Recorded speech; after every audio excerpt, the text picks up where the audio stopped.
пътя с кола. Няма как да стане асфалт, е мъгла. Това е, защото е на концесия. Рите звука, що бедния рецесия. Добре дошъл в българския Готъм Сити.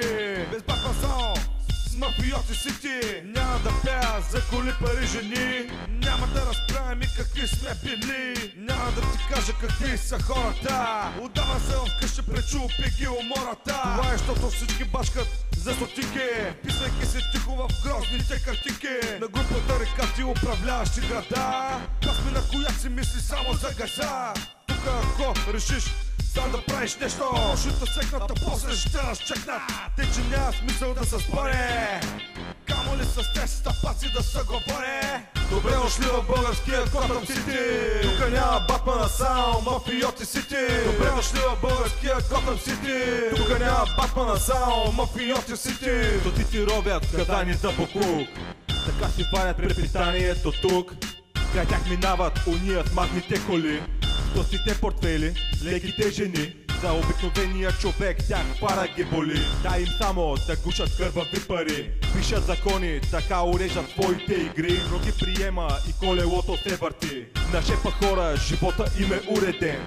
Гледат си кефа, а ти живееш ден за ден. Европа дава манги, за тях неща да разберем. Потъват с нечи джоб, те не са за теб и мен. Превърнаха града ни в империя престъпна. Народа не готова, но с времето претръпна. Чадърът се отваря и сухи пак остават те, защото те диктуват и те са силните. Време е сякаш този порочен кръг да спре, но няма как да стане, това известно е добре. Дори да дойде Батман, да долети от някъде, ще бъде корумпиран, в противен случай ще умре. Добре дошли в българския Готъм Сити. Тука няма Батмана, само мафиоти сити. Добре дошли в българския Готъм Сити.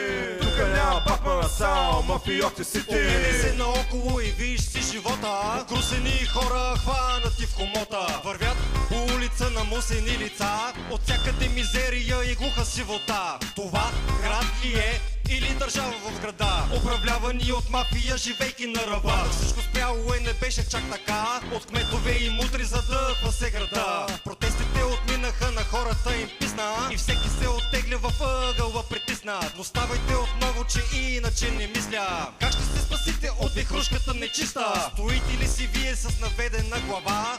Векове наред ще страдат вашите деца. Но всеки казва си, от мене нищо не зависи. Отминавайки в подлеза, прося Хрисим. Замислете се бе хора, замислете се добре. Осъзнайте, че съдбата ви е във вашите ръце.